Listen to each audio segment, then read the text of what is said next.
Good morning, everyone. Welcome into the Saturday Morning Coaches Show. Don Julian here, and we've got Jared Hammack with us, Wildcats baseball coach, and also David Carrillo is here to talk about Lady Cat softball. So we have all that coming up today, and the only other sport is whatever might have happened at the regional track meet last night. I have not heard anything. I would imagine they had rain over there too. But how that would affect, I wasn't concerned overly too much with the running as much as the field events, and unless they've got some artificial turf place to do that. That'd be, I don't even know if they do that. But mainly you're talking shot put and a discus. So I'm not sure about regional track, but anyway, it was planned for last night and again for today, and that is the only other sport going on this week outside of baseball and softball. So we will just move right into the coverage of that. And first of all, we have an announcement that we need to make. It was announced yesterday, but we'll want to reiterate it and stress it today. And we have Coach Hammack here. And so your game that you were planning to have over in Rowlett, in case people were interested in making that trip today, that has been canceled. Yes, it has. Your district games take priority, and Rowlett lost their district game last night, so they have to make it up today, and so therefore the non-district game gets kind of pushed to the side. He emailed me, and he's right. He said, if it needs to rain, we just need to schedule a game together, because I think this is the fourth or fifth year in a row we've tried to play on a Saturday, and it's been rained out every year. So we have yet to even meet in person, much less play. Now, I think their freshman or JV came here 1 year, and we got to play them. But other than that, we have just really had bad luck trying to get a game in with Rowlett, and again, it's going to probably have to wait another year. Well, you had a great plan with Saturday games this season. I think you scheduled 4, and we turned out we got one of them in.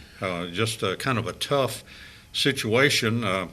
I think maybe Lindale had the same deal where they had to play a district game, I believe. And Lindale just forgot to put the game down. Oh, okay. And I went back and double checked just to make sure, and I saw my text and his text, and we did indeed decide for that day. But and I don't even know what made me even contact him that Friday before. Just a feeling, I guess, and reached out to him, and I think they were on the road that night, and he didn't have it down, and I could tell he was really just hoping we would not play it, so we didn't. But then, yes, we had home and home with McKinney North and got to play one. They have turf, and so that was, easy to play, and then we got rained out here because I think it had rained maybe that Friday of the Marshall game. And our field did not hold, the water very well. And then, like you said, today. So, today's game was kind of with this 17 district. We have an open date twice, and so ours was last night, and so I just figured a Saturday game would kind of keep us in some rhythm of 2 games a week. We were going to throw Wallace today to kind of keep the number 2, with some work. Now we can just, I guess, put everybody into the game on Tuesday. Yeah, the kind of the philosophy of those Saturday games is, and we used to see it years ago when you had the Saturday game. We would do some of those games at the Eagle, and we would see a lot of players that you didn't normally see get a chance to play, and you might throw a 3 or 4 pitcher, that's mainly been bullpenning, and maybe, as you get closer to the playoffs, you're going to need more pitching than just a 1 and a 2. And so, you would see those kind of things. And the one game you did have, that McKinney North game, saw a couple of bench guys get out there and have some big moments with a bat, and a couple of guys pitching that we didn't normally see, and they had pretty good outings as we beat McKinney North. And so, that kind of you could really see how that philosophy on display to kind of to do those things you're wanting to do. Right, and you said it. If you do play Tuesday, Friday, then your Saturday game is a third game of the week, and you would want to hopefully give your third and fourth guy some work on the mound, like you said, leading into the playoffs. You don't want to just have only pinned them, and then all of a sudden they're asked to go out there and compete against a really good team. And so we did have, I think we threw 2 against McKinney North, and Dawson Carpenter ended up pitching, I think, the last 3 or 4 and picking up the win and doing a really, really nice job. And those other guys do deserve, to play. It's because it's, and I never look at it like, well, we're just throwing this game. Well, you can't throw a game against McKinney North because they're really good. So you're just saying, okay, guys, here's your opportunity to go show what you can do, and we expect you to do the job, and we're trying to win.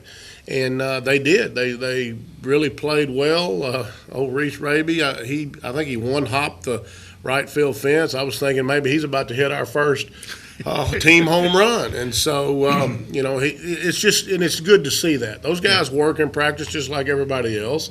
They just hadn't had as many opportunities, and so you want to give them a chance to go perform and, to enjoy it and show what they can do. And when you can win the game and beat a good team like McKinney North on the road doing that, it just really reinforces that is what you want to do, and that's the right thing to do. And I was pleased with everybody that got in, because it had been a while since tournament play, and that was the first Saturday game we had gotten to, and so I thought they handled themselves nicely and contributed to a good win.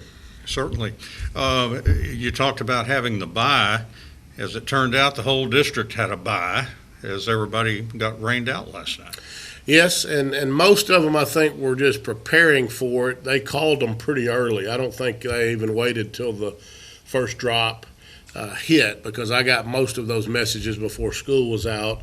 And I believe all 3 games are played today. Some are playing the doubleheader with their JV. Some have canceled the JV and they're just playing, straight varsity. I think one of them, and I don't remember which, is going to try to actually play at 1. The rest of them are, I think, tonight. So, some big ball games, obviously, that we'll be very interested in seeing the results of. Yeah, let's talk about a little bit where you are right now. Of course, I think 6-5 is after beating Pine Tree on Tuesday. And so we're tied for 4th with Texas High, but still most teams have a couple of games left, and you've got the Tuesday game left. Right. I mean, the scenarios, it seems endless. I have even confused myself trying to figure it out. The ideal scenario for us is if we could get to a point where we know if we go beat Hallsville, and then we're in. That's really the best thing. Because there are some scenarios where we can beat Hallsville and still not know until the end of that night, what happens. And even though they're my buddies, I've known them forever and have a lot of respect for them, the easy way for us is if Mount Pleasant will just go ahead and beat T-High today, they will finish 6-6, and then it will go ahead and say, let us know, you go beat Hallsville and you're in. And that's the best case scenario. And obviously, if Marshall can lose to Longview today as well, that will be about as good a Saturday as you can get. So, that's what we'll hope for. Can't control that. All we can control, of course, is how we come back on Monday and prepare for Hallsville and go over there and compete and play well against them. But obviously, we're still going to be rooting for certain teams today. I did not realize it, but now that I think about it, it makes certain sense that Sulphur Springs has not won in Hallsville since you've been coach, and you've been here longer than the Rocks, just about. Right. And I hope no players listen to this, Don. I don't want them to know that. But but you're right. It's been a tough go over there. Yeah. I often talk about how hard it is to win at T-High, but we have won a few of those over there. But yes, I have to go back to my days at White House before the last time I had a team go to Hallsville and win over there. So we've come close. We've gotten into 2 or 3 outs away, in the 7th inning, and just something happened, and we've lost. And so it's a tall order. But, of course, I believe that we'll prepare well on Monday. We will throw Hayden Hurst, and, a Hayden Hurst that's throwing the way he's capable will give us a really, really good chance to go over there and beat them, and that's what we're going to try to do. Well, I could spin it this way. Years ago, Jesus De Leon with a soccer team went over and beat Longview in a soccer game. And I interviewed a lot of his girls that were on the coaches show. And I would ask them, as seniors, I'd say, what is your favorite moment as a Lady Cat soccer player? And every one of them would say beating Longview. It was such a deal. So regardless how this season turns out, if these players after Tuesday night could say, we beat Hallsville in Hallsville, and it hadn't been done, for forever and ever. That's right. That's quite a feather in the cap, and that would be, similar to that. At Longview win by those girls, it would be something that you could really take to the bank for a long, long time. Well, no question about it. I mean, in 16 years, again, we haven't beaten them. Now, we haven't played them every year, right? But we've played them a lot of years, and have struggled over there because they're always quality. They've always got pitchers that are going to go play college D1 level, and so you're going to face some really good people, and you've got you just got to minimize your mistakes. You got to make them earn what they get, and it just seems like every year we go over there, maybe a mistake here, mistake there, kind of opens the door for them. And I kind of thought that's what happened here because they likewise, now they've beaten us here, but they don't like coming here either. They have a lot of trouble here. And that's what I was hoping the first round that we played them at home, but we just didn't play real well, and they got a couple of breaks. If you remember, the ball hit the first base bag and kicked away, and it just made the score look worse than it really was. But, if a team can walk out of there and be the only Sulphur Springs team to have beaten them at Hallsville in 16 years, I mean, that is a feather in your cap, as you said, and hopefully by doing that, it will catapult us into the playoffs as well, which will only make it that much sweeter.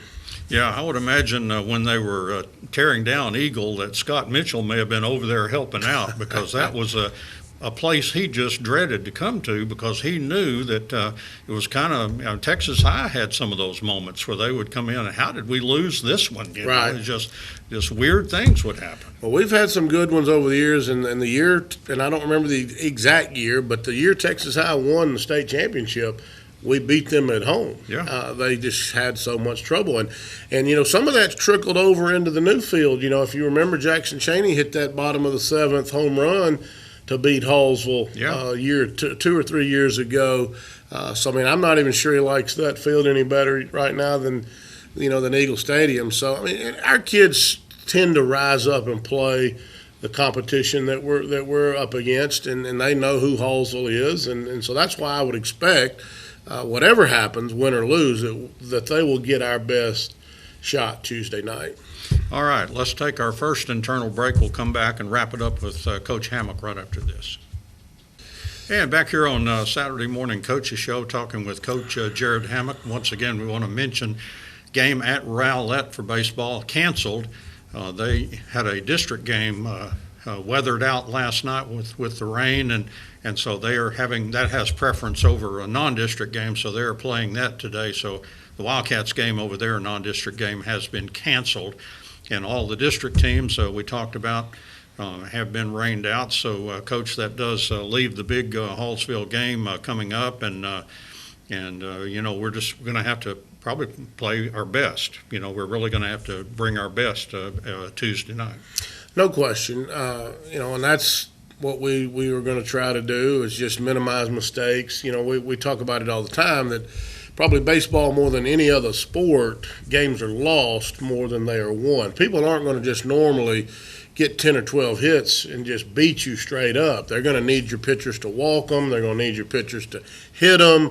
They're going to need some errors mixed in and then maybe a hit or two, and they've scored some runs. And so if we can minimize our mistakes, if we can get Hayden, his pitch count to stay low and throwing strikes, and if the defense can play well behind him, I think we can scratch out some runs, but because you can't help a team like that. They have an ability to break games open, and I don't think I've underestimated them. But on the field, I just kept thinking Longview seemed to be the best team in the district, but Hallsville's handled them twice already. They 10-run T-High the other night, so they're obviously playing really, really well, and they usually do play well at home. However, that's where they got beat by Marshall Tuesday night, was at their house. So, all we can control is what we do. And, again, I would say that we're going to have a good practice on Monday. The kids, I would think, would be enthused and ready to go and just go compete. And that's all we can do is go give it our best effort, and it'll be enough one way or the other. All right. I don't guess, I don't know, do you pre-plan thinking about a possible seating opportunity, or is it just too early for that? It probably would be like on Friday or something like that with somebody you might end up in a tie with or something. Well, nobody's really talked about it other than to acknowledge that it's a possibility. Right. I would think it would have to be on Friday, as we would have all played a game on Tuesday, and you can't play twice on, like on school nights. That might be an exception, but I think it would still be on a Friday. And, Mount Pleasant seems to be a place where, even though it's not a perfect midway point, I know softball was going to play there. We've played there in the past when we've been in three-way ties. When we were all co-district champions with Halls on T-High, we played there. So that would seem to be a logical place. But again, we won't know any of that probably for sure until after Tuesday night. And then, we'll focus on taking care of what we can do right now. And then after the Hallsville game, we'll proceed with whatever has to be done.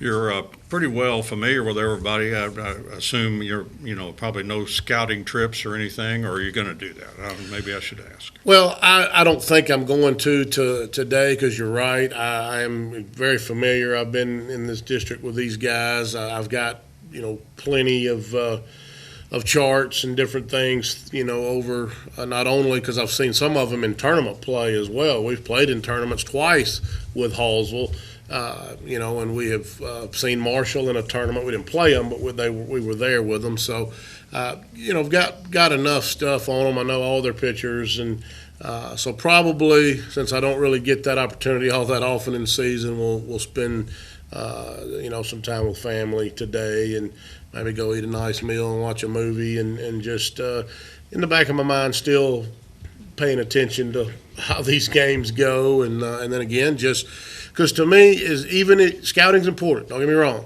but I'm in a little bit of agreement with John Wooden.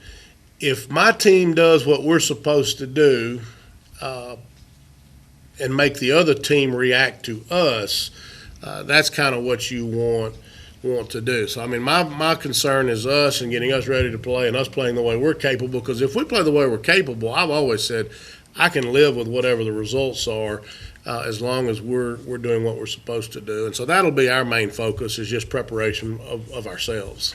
Well, best of luck on Tuesday night at Hallsville. We'll be traveling over to check that game out and do the broadcast. Hopefully the weather will cooperate. I've seen some early indications that there may be some weather in the forecast, but it's a long way away. In Texas, it can change from the morning to the afternoon, much less several days in advance. So, best of luck on Tuesday, Coach, as you go to Hallsville. Thank you. All right, that's our baseball report, and David Carrillo coming in to talk softball right after this break. And back on the Saturday Morning Coaches Show with David Carrillo now with Lady Cat Softball. And just too wet last night, Coach, to play over in Mount Pleasant. Yes, it rained and rained and rained, but somebody needed somewhere. So I was really kind of prepared for playing on Monday anyways. The more I kind of looked at it on Thursday night going into Friday morning. So we were good with it. Both Coach Watley and myself were already come to terms with that probably that morning. We were just waiting for it to kind of be official, because you never know with the weather, but we kind of figured it was going to happen. So, Monday, it's supposed to be 80 degrees and nice day to play, and you kind of know what your fate is going to be, at least you're going to get to play and where you're going to get to play. And that's kind of how I liked it. I didn't want it to be it would get down there and something go wrong. So it worked out probably the best way it should. So. And we've talked before about that field. It's remarkable how fast that field drains and just seems to be ready to play after rain. Well, if it would have stopped raining, I'm sure he could have worked it. But we both had talked about it for him Coach Tarrant not to go out of, to go crazy and where it's all muddy and everything. We wanted it to be nice for not just us, but the fans. We didn't want a miserable experience. So, this is a big game and a great opportunity for us, and we're blessed to be in it. So, I feel like Monday was the right day, and it's going to be a nice day. The fans are going to get to come out, and everybody's going to get to come out and enjoy it, and see two really good teams get after it. It's the ultimate warm-up game. You were kind of looking at Monday for a warm-up game, but this will obviously take place of that, and a worthy opponent. I mean, these two teams have kind of been watching each other, from the very first district game when they got the best of us, and we just have been relentless since then, and they have not let up their guard either. So no, it's the showdown, and it's something that we're blessed to be able to be in. And I tell our kids all the time, this is life, and you want to play in games like this. You don't want to play in those, you can be a big fish in a small pond, but we're two big fishes are fixing to get after it, and I'm excited that it's the two of us, and we're playing for something. And again, it's going to be a battle, and we're looking forward to it. Again, you want to play in these type of games. I love playing in games like these because it really kind of test and show what you're made of. Win or lose, you're going to learn something from it, and that's what I get excited about, because that's life. You're going to learn life lessons every day, and this game is to teach us life lessons. So we're excited to have an opportunity to play. So we'll see what happens on Monday. Of course, in a warm-up game, you hope it battle tests you for the playoffs, and what better than this? I mean, this is really like a playoff game. It'll have the same kind of caliber player, the pitching you would expect to see, bats. I mean, it's got it all, right? That's funny you said that, because I talked to our girls the other day talking about the playoffs start now. This is the new experience. I looked around and I said, hey, I didn't really think about it, but I go, how many of y'all really have true playoff experience? And there's only a few of us that do, because of the COVID, and so this is going to be new territory for them. And playoffs are different. I just tell the fans too. I mean, it's just a wave of emotions. The game, it's just an up and down roller coaster ride, and the pressure is really on, because you cannot afford to make that mistake that's going to cost you the game. So you have to really be focused in what you're doing, and being able to shake off things, adversity when they happen against you, being able to shake that off quickly. You don't have time to dwell on it, because you're going to be playing that game, and you could be one and done at any point in time. You're not guaranteed other games. This is it. You're this is kind of the warm-up for the playoff game, but again, it is a playoff atmosphere, and it's time to get after it. Well, I think about Nyla Lindley and maybe Addison Cadell, and that may be about it. I think those were the only two that raised their hand. Other than that, we're all new, and we're all going to get it figured out quickly and get tested to the fire. The last two Hallsville games I felt like have been, and the Mount Pleasant games I felt had that kind of atmosphere where you have to pick it up. You got to get going. You got to stay focused. I remember when we lost to Hallsville the first game of district, I wrote on my Facebook post, I said, it's a marathon, not a sprint, because we couldn't put all our eggs in that one basket on that first game. And, a district season is a long season, and again, I try to challenge our kids, Lord. Now it's day by day, game by game, moment by moment, that you never know what's going to happen, but you're not guaranteed a bunch of games. You're guaranteed that game that you're playing, and then you got to get better and advance on that one. See how good you're doing, and just keep trying to play the best you can to see how far as you can go. Since that day back there in March sometime, very early March, I think, on the Hallsville game, 12 straight wins, 11 district wins. So just and one of the biggest things, I think we talked about it before, is that this team has really improved their ability to hit the baseball. Or softball. Yes, they have. And that was, like I said earlier, it was one thing that was a big concern of mine early, but I feel like we're moving the ball a little bit better now. I feel like we've changed some of the things we do, some of the way we do things, just removing some things that needed to be removed and putting some things. We just wanted to get our girls some confidence. And early on, like I said, that I just remember is, of course, I told you we took out our pitching machine and we just went back to basics, because we had to do something. There was a point where the definition of insanity was doing the same thing over and over again, expecting different results. I wasn't having any of that. I was like, it was actually the Longview game where I just said, I don't care what we do, we got to do something, and we just kind of changed the way we did things. I kind of changed practice formats too, emphasized more on hitting instead of defense, because right now I feel like we just need to learn how to hit the ball better. I feel like we have things in place that defensively, as well as the pitcher, that's going to hold people down. We got to figure out a way to manufacture runs, be it bunting, slapping, and just putting the ball in play and being aggressive at our base running too. And that's another thing. I really believe this year we do tremendously well, not just Nala. I think all our girls know how to run bases. They're not afraid to get dirty. They're going to get down and dirty and get after, but we emphasize that in practice every day. So I think that's why they do what they do, and they do it well. Yeah, I certainly remember Longview right on the heels of that Hallsville game. It was a second district game, and oh my, did we struggle. Never got the ball out of the infield. I think we managed 3 hits, but one of them is they don't cover first base, and then, it was just a routine grounder to short that the slap hitter just beat to first, and there was something else in there. Anyway, I think a bunt that the girl beat to first, and so it just was one of those games that it's good that you're able to make those adjustments, to kind of go to the small ball to try to help things out. But it's much better now that, you got rid of the what is it about a pitching machine? I guess it just doesn't replicate the live pitcher. I'm not going to lie. I like the pitching machine in certain aspects of I cannot throw like a girl that throws 50, 60 miles an hour. That's one thing. But I think our girls really got to a point where they didn't really like it. I think it gets to be spontaneous where it just kind of throws the same spot over and over again, though ours is a little different. It can throw curveballs, screwballs, rise balls. I just wanted to get something different. And then I started thinking just talk to people. If we want to simulate somebody that throws faster, just move the screen up. Who cares?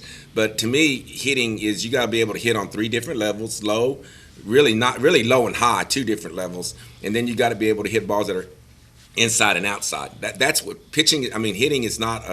It's just not. No one's going to reinvent the wheel. Those are the pitches you're going to see. If somebody makes a mistake down the middle, you make them pay. But for the most part, they're going to keep it in and out on low, medium, and high, and then they're going to the 2 levels. Up and down, and that's what they're going to do. And that's what good pitchers. That's what they do. And then the only other thing that they'll do to you too is change speeds. So in my theory, or my philosophy, I was thinking is, of course, you got to emphasize, because in high school they're going to pitch you outside for the most part. I'm telling you, 75-80% of the time they're going to try to get that corner. And you got to teach your girls to be patient and hit it out to right field. And you got to work on it. If you don't work on it, don't expect it to happen. Of course, inside, a girl wants inside. They just don't want to get on their hands, but they're going to turn on it. So, we really focus on hitting outside pitches a lot of the times and just getting off the tee and, working on the fundamentals and not rolling over your hands, not dipping, not dropping, being a balanced swing. Those type of things is kind of what I feel like we went back to. Instead of, in a pitching machine, sometimes it just happens so fast and you don't have really time to just slow things down. And, I just think that was part of the reason why we actually have done better. Not to say I won't go back to it next year, but this year we're staying away from it. Yeah. Well, and I think that's the key. You feel like you have to change something, even, because like you say, you don't want to do the same thing over and over again. I'm telling you, get the same result. Yeah, a lot of prayer went into this one, and like I said, I got some great advice, and I just kind of stuck by that, and it has helped us. And I'm glad, that I was smart enough to do it, because sometimes you get prideful and you're just going to want, hey, we're going to keep doing this, go make it work. I am not a prideful man. I'm doing whatever it takes to change, do whatever.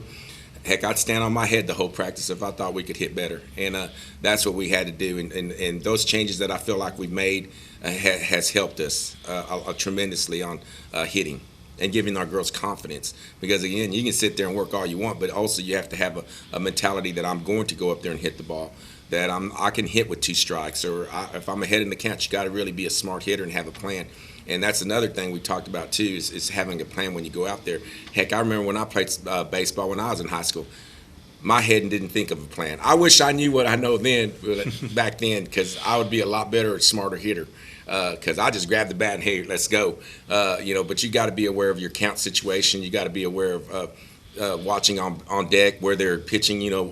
Look at the speed. Look if they're changing speeds. Look about the changeup, off speed, all that kind of stuff. You got to really be thinking everything through and have a plan when you go up there. And I think that's where hitters fall short, especially young hitters, is they just grab a bat and go up there and hit. But you can be so much better hitter if you have a plan when you go up there.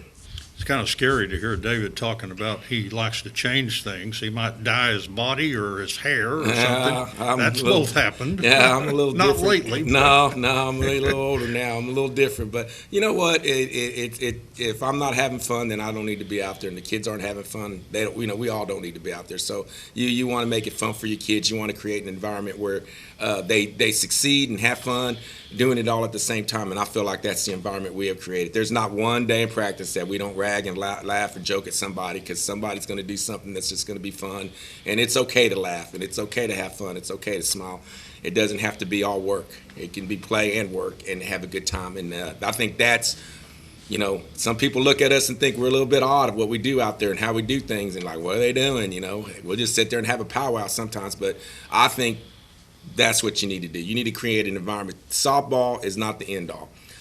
Life lessons, all those things that come to play, that's what you need to focus on. Because I truly believe this. You put God first, everything else falls into play. And I will never, never, ever turn my eyes off of that and quit that philosophy, because I've seen it. It works, and that's the only way. Everything else is just blessings around us. We just got to do right and continue to work hard and, honor Him, and everything falls into place. All right, very good, David. Thank you very much. Let's take our second internal break. Or actually, let's see, this will be third. This will be the third one. We'll come back and wrap it up with Coach Carrillo right after this. And back here on Saturday Morning Coaches Show with David Carrillo, Lady Cat softball coach, and have Hallsville coming up. And once again, Coach, maybe for people that haven't heard the latest, the game obviously rained out last night. And everything stays the same except Friday becomes Monday. Yes, sir. Yes, sir. And again, we'd like to thank Mount Pleasant and Coach Tarrant for hosting us. And you got to go take some time out there to go get everything done. And he's been good, and he's been very helpful in giving us all the information about the weather and everything else, and keeping us very up to date and his thoughts and opinions. So we really appreciate that, because it made it a lot easier to make the decision to, hey, let's just wait till Monday. Because, you don't want to be hanging around out there in the rain and finding places to go because it's lightning or whatever. So, again, we're thankful Mount Pleasant is hosting us, and we're thankful for Coach Tarrant for helping us.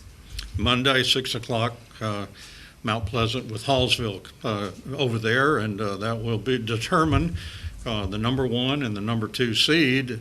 But the way I understand it is the teams will remain co-champs regardless of a win or a loss on Monday. Yes, it's all it is about seeding for the playoffs. So 1 or 2, and where you fall on the bracket. So I've looked at both sides, and this year's a little bit different for me, or just what I look at is there's not a dominant team in the region to me. There's not a team that you go up there and go, oh my gosh. I mean, there are many good teams, don't get me wrong, but I know in the past few years, Forney had a team that was just stacked with D1 players and very good, and you would look at the bracket and try to figure out how can I avoid them to the very end.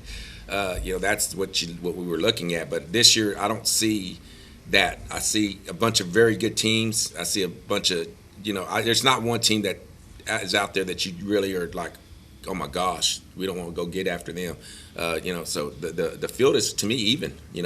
I think anybody in our district can do well. I feel like, to be honest, I feel like our district will do well in the playoffs because of being able to see the pitching that we've been able to see. And our district was pretty competitive to me this year. I felt like pitching-wise was the key because everybody seemed to have a really good one. And, I look at Longview. They have 2 really good ones, and they're sitting at home. So, that being said, I just think this district prepared us well for the playoff season. Do you have any more insight into who might be a 3 or 4, or are they all jumbled up? Okay, it's still a mess. I think to make it as clear as I can right now at the moment, we're either going to play White House, Jacksonville, or Lufkin, depending on whether we win. So really, to be honest, probably not. I mean, it could possibly be those 3 teams. It depends what happens to us on Monday. So, I've talked to all 3 of those coaches, and we kind of got some preliminary things put down. But as anything set in stone, not really. And, this year, I forgot, the district champion, if we can win, we can dictate whether we play a series or a 1 game. This is just a first-round rule that just came into effect. So, if we win district, the number 1 seed, I'm going to want to play a series. Mm-hmm. So, that being said, that's one thing I know that's going to be a given on that. I just don't know who it's going to be. But, a lot of things go down and trying to figure out who's going to be the home team, where we're playing, and all that stuff. But, we have some things in the works, but it's hard to do anything when you don't know who you're playing. But in preliminary-wise, we do have some stuff set up. It's just a matter of getting all the details worked out. Yeah, we found out several years ago in volleyball, you probably, I'm surely remember this, we tied with Texas High, and we were saying co-district champions, and found out that was not in the rules for volleyball, that you had a seeding game, and it actually determined the district championship. Yeah. The winner of that game was the district champ. The other was the number 2 in the district. And at the same season, I think basketball tied with Texas High, and they remained co-district champs regardless. So it depends on your rules and your district in your certain sport, how you coaches get together and decide those And things. I think we did it because we decided that once our district season was over, if it was a tie, so be it. If it was a 3-way tie, so be it, because we went through the whole ringer and we all tied, so that's what it is. Because really, in reality, being a district champion, it's great for us. I think it's good, and you should reward the team. But the whole thing, too, is the bracket of where you get seeded.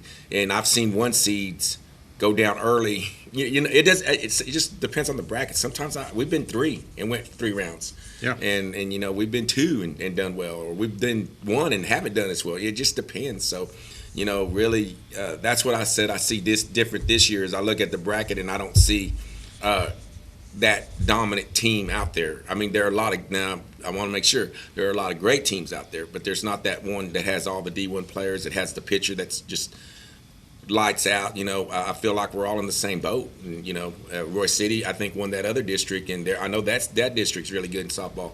But we played with them, and I know we can play with them still. So it's just going to be who gets hot at the right time and who can make a little run at the right time. And hopefully it's going to be us. Yeah, that's kind of interesting, because we just got Roy City. We were in the same district with them, and until very recently, and so that kind of renews things. We were handling them pretty well, but they've grown up since then, and got they look like one of the toughest teams in the region to me. Yes, and what's weird about that too is, that the COVID year, he was actually better last year. I'm talking about player wise. Yeah. And that was going to be his year, because he was loaded with some seniors, so he lost some kids, but they're still really good. He has the pitcher, he has some travel ball kids, and I believe next realignment they'll probably bump up to 6A, because they got a lot of kids to choose from. So they have improved, and they've got a lot of kids that play all the time, and that's what you got to do. You got to have those kids that are committed and that play, and he does a really good job over there. And if you had to say one of the teams in the region, that they're going to still be good. And Forney's always just good too. They're solid and they're coached very well. So and Crandall's another one in that district that's coached very well. But those are the ones I see out of the Metroplex, and I'm not sure mostly about those Frisco schools. But then you're still dealing with Ennis, Midlothian, and all those other schools. So you just don't ever know. But they got to go tangle with them first before we do. So before all is said and done, hopefully that'll wipe them out, and then we'll just figure out where we sit. And, we're coming over here with the Huntsvilles, the Lufkins, the Jacksonvilles, the White Houses. So we'll see how it all settles in before we get to go play them in the 3rd round, somebody, if we can get that far. So, again, I do expect all our district to do well, though. The COVID kind of erases our memory, and to a certain degree, and you kind of forget what's come before.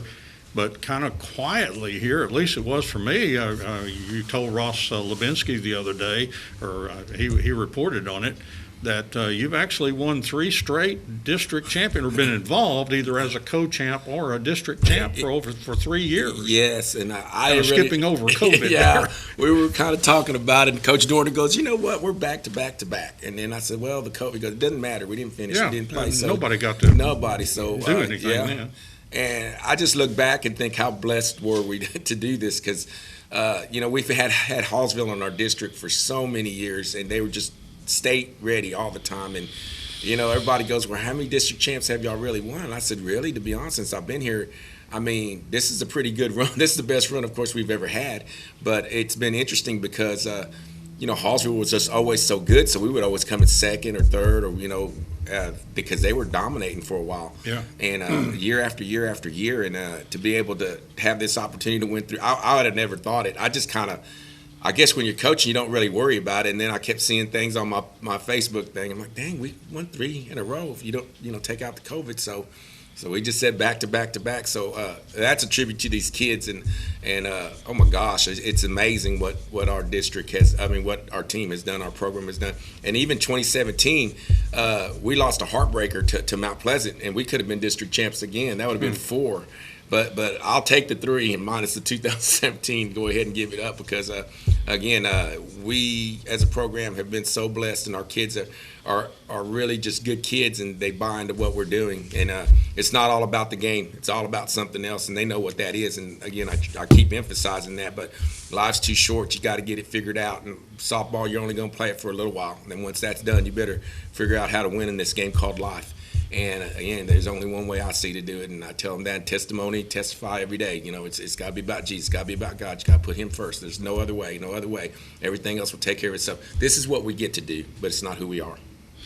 It's always great when one kind of falls in your lap, and I'm thinking about 19. You're playing Texas High, and you probably pretty well relegated to second place in the district, and lo and behold, you get a little help from Lindale and beat some Mount Pleasant, actually, I believe it was. And the next thing you know, your girls have a little more pep in the step, and they're district champs as they're playing T-High, and they took care of them. Yeah, and that wasn't a cakewalk. No. They had runners all over the bases, and it was scary in that last Yeah, game. if we lost, it would have been a 3-way tie. Actually, I think we were trying to figure that out after the game, and that was so interesting because I got a phone call and said, "Hey, David, they're losing," and our girls, we were taking a picture, and they were sad because they didn't want to take this picture. And I got on the phone. I said, "Hey, wait just a minute." And when I told them they were district champs because Mount Pleasant got upset, oh my gosh, we went from sad puppies to just, man, they were crazy. And it's just amazing how that moment just changed in a matter of minutes. And it was. I remember that. I remember like it was yesterday because, we were fortunate. Texas High people all over the place, and we were able to pull it out. And again, that's a special moment for those kids. But like you said, I do remember that, and our kids are very happy that it just seems to work out for them for some reason. It just does, and like I said, we're just very blessed that it did, and we just continue to hope that we can just keep going and moving forward as a program and moving forward as people. Just, hey, we're gonna win. I want to see these girls 10 years from now. I want to see them winning in life and learning all these life lessons. And hey, Coachy, man, you were right. And that's the main thing that I want to see. So again, just how blessed are we? And we are tremendously blessed. Yeah, it's always great to see the former players, baseball and softball both, and I've seen them gather around at the end of the game, and everybody enjoys seeing them. And some of those young ladies had heard about them if they hadn't seen them, and so it's always wonderful when the old players come back. And I love it when they come back. Yeah. Well, I don't care. They come in dugout. I let them stay. I don't never kick them out. They sometimes go out in the stands, but if they want to stay 7 innings, I don't care. They're family. And, it's funny, after the senior night game, taking a picture with Brittany Crawford and Maddie Smith, the sisters, and then there's another one coming that I didn't know, so we all got a picture of all of us. But that's what it's all about, the family, just making a good atmosphere for the kids, and I'll be real. I know everybody probably don't like everything I do, and that's just human nature, because sometimes you look at things through a parent's eyes, and I get it because I have kids, and I look at things through a parent's eyes. But I do promise you this, as a coach and as a man I've tried to do the right things for all of them. I can't emphasize that anymore. And I do get it that, hey, sometimes you're going to make people mad, but my heart's right, and I know I'm trying to do what's right for all of them. And I can look at myself in the mirror of accountability and look at myself and know that, hey, I've done all the decisions that I feel like are right, that to help them grow and to help our team grow. Because it's just be real. It can't be about one person. It's got to be about all of us, even all the coaches included. And I think sometimes you get caught up in people. I just need them to know that it is not about me. It's about the parents that have taken these kids to go play since they were little. It's about the kids that have taken every opportunity to get better since they were little, and it's about all the coaches that are involved who help me make decisions. It's not, trust me, not about me. I pray a lot and try to make the right decisions, but I do ask for opinions too on certain areas of the game because I'm not perfect, and now especially personnel. it's hard to tell a kid, hey, this person right now is going to start, and you may not play for a little while. It's not an easy thing to do. But you still have to make that person that's sitting on the bench just feel just as important as the person that's starting. And that's what I try to do with all the kids. That's why we try to have fun with all of them and make them feel a part, because that is the hardest thing to do. But I do admire those kids that stick it out to the end, because that you're winning. You're going to get valuable lessons, and you're going to win by just sticking it out and going through some of these things and getting to experience some of these things, because it is a lot of fun. And I'm sure if they didn't really like doing it, they wouldn't be out there. So again, my hats are off to those girls that really maybe they don't get the time that they want, but they've stuck it out. And again, just to realize that it's got to be about us. It can't be about one person or one individual. And the best is yet to come. Playoffs, it just doesn't get any better than that, and some great moments we expect coming up in weeks ahead. And so, there's so many memories I think about, all those games that we saw on the road, playoff games, and it's always a thrill, win or lose. Of course, you like to come out on the winning side, and those make you a lot more happy. But, we've got some really good stuff coming up. Yes, and it's exciting. And like I said, with Crimson, coming in and doing her thing, it's been such a blessing. I look at Nala having a great senior year too, and and Grace and all the seniors that are having such good years. And we're just blessed. I mean, I keep saying that, but it's almost like I wake up and you can't believe that it's happening, because we just keep on getting the right hits at the right time. Crimson just keeps doing her thing, and it's just been amazing. Like I said, it's not about one person; it's about all of us. And we just continue to pray that we can continue to honor him and just keep going and keep battling and keep doing the things that we need to do to get as far as we can. My biggest disappointment would be if we just laid an egg because we didn't play as well as we could. I can handle, not for it not to go our way if it's just that team was better that night or whatever. But it would be heartbreaking to see us lose because of other factors that were like somebody being mad at each other, or you got a bunch of kids. Sometimes things happen. You just want to keep them focused on being a team and riding this thing out, being a team till it's over. And I promise, I tell them this many times, you will never ever regret it, because we just got to continue to love one another and just keep on playing. And you're a band of sisters. Let's go on. Let's get it on, and let's stick together till this thing's done. Very good, David. Thank you very much, and best of luck on Monday against Hallsville. Thank you. And after that, we'll see what happens in District. And I wasn't surprised when you said series. You and Coach Hammack are. I don't know that you've ever chosen one and done. I think 1 year during swine flu or something, they demanded that you play one and done on several rounds to kind of move things along. But if given a choice, David and Coach Hammack will always choose the series over one and done. Yes, I just think too, it just gives your kids an opportunity to experience that playoff atmosphere a little bit more, And of course, if I did feel it was to our advantage, I would play the one. But you want to get your kids some playoff experience too, and make it fun, because this group right here is, we lose some people, but again I want, when we raise our hands up, who has playoff experience. I know the COVID hurt us last year, but you would like to have more experience. I mean, every year if you can. So we're going to try to rebuild what we lost because of COVID. And next year when we go, hey, how many of y'all have playoff experience? We're going to have about 7 or 8 girls that raise their hands up. So that's a good thing. Very good. And that's going to do it for our Saturday morning coaches show. We appreciate both David and Jared for coming in today. A lot of things they could be doing, and they're with us for a brief period of time anyway, but appreciate them and appreciate everybody tuning in today. I always hear reports on, I was driving around listening to the coaches show, or, watching it on Channel 18. So thank you very much for tuning in. I'm Don Julian, and so long, everybody.